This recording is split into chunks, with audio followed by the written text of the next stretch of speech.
তো আসসালামু আলাইকুম বাংলাদেশ, কি অবস্থা সবার? আশা করি সবাই ভালো আছেন। তো আজকের আলোচনার বিষয়টা হচ্ছে যে বাংলাদেশে একটা ঘোর গুঞ্জন শোনা যাচ্ছে যে বাংলাদেশের সংবিধান বাতিলের। তো বাংলাদেশ সংবিধান বাতিল করা কি আদৌ সম্ভব কিনা, এই বিষয়ে কোনো আইন আছে কিনা, বা কোথায় এই সংবিধান বাতিলের কোনো বিষয় স্পষ্টভাবে উল্লেখ আছে কিনা, সেই বিষয়টা নিয়ে আজকে আপনাদের সাথে আলোচনা করব। তো প্রথমে যে বিষয়টা আলোচনা করা যাক সেটা হচ্ছে সংবিধান। সংবিধান হচ্ছে বাংলাদেশের সর্বোচ্চ আইন। হ্যাঁ, বাংলাদেশের সর্বোচ্চ আইন হচ্ছে সংবিধান, এবং সংবিধান আদতে বাতিল করার বিষয়ে সংবিধানের কোনো অংশেই এইটা কোথাও উল্লেখ নাই, এবং সংবিধানের রক্ষক হচ্ছে সুপ্রিম কোর্ট। হ্যাঁ, মানে স্বাধীনতার পর থেকে আজ পর্যন্ত বাংলাদেশ সংবিধান মোট 17 বার সংশোধন করা হয়, কিন্তু মানে যে সরকার আসে তার নিজের সুবিধার্থে সংশোধন করে। মানে এতবার কাটাছেঁড়া অন্য কোনো সংবিধান হয়েছে কিনা আমার ভালো জানা নাই।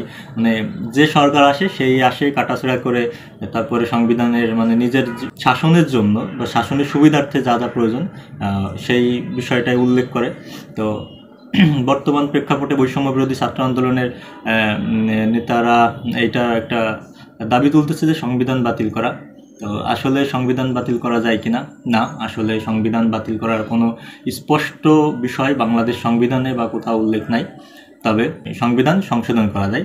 সেইটা হচ্ছে যে 142 নম্বর আর্টিকেল, মানে সংবিধানের 142 নম্বর আর্টিকেলে উল্লেখ আছে যে এইটা মানে সংসদের ভোটের মাধ্যমে বিভিন্ন বিষয়বস্তু সংশোধন করা যায়, কিন্তু আর সংবিধান পুরোপুরি বাতিল করা যায় না। তবে এখানে একটা বিষয় আছে যে আন্তর্জাতিক বিষয় দেখি বা অন্য কোনো বিষয় দেখি, যে কোনো সংবিধান একমাত্র বাতিল করার একটাই উপায় আছে, সেটা হচ্ছে একটা না, কয়েকটা উপায় আছে। একটা হচ্ছে বিপ্লবের মাধ্যমে বাংলাদেশ সংবিধান বা যে কোনো সংবিধান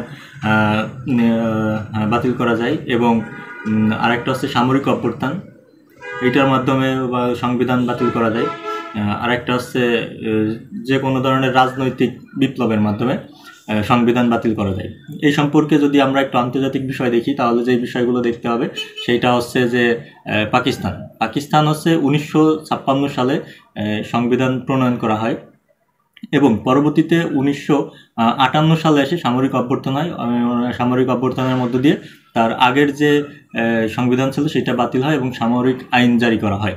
দেন হচ্ছে যেই দেশের কথা বলবো সেটা হচ্ছে সোভিয়েত ইউনিয়ন বা রাশিয়ায় হচ্ছে একটা আন্দোলন হয় বলশিক। ওটা হচ্ছে 1917 সালে বলশিক নামক একটা বিপ্লব হয়। সেই বিপ্লবের মধ্য দিয়ে তাদের সংবিধান, মানে পুরনো যে সংবিধানটি আছে সেইটা রহিতকরণ করা হয় বা বাতিল করা হয়। দেন হচ্ছে নতুন যে সংবিধান আছে এটা প্রণয়ন করা হয়।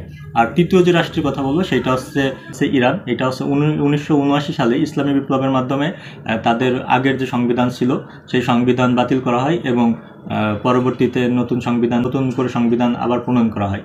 সো এইটা হচ্ছে মূল বিষয় ছিল। তো বাংলাদেশের সংবিধান বাতিলের যে একটা ঘোর গুঞ্জন শোনা যাচ্ছে, এইটা আসলে কোথাও উল্লেখ নাই। তবে আমরা আন্তর্জাতিক বা অন্যান্য বিষয়গুলো দেখতে পারি যে আসলে বাতিল করা যায় বা বাতিল করা সম্ভব কোনো বিপ্লবের মাধ্যমে অথবা সামরিক অভ্যুত্থানের মাধ্যমে এই সংবিধান বাতিল করা সম্ভব। তো ধন্যবাদ ভিডিওটা শেষ পর্যন্ত দেখার জন্য। বাই।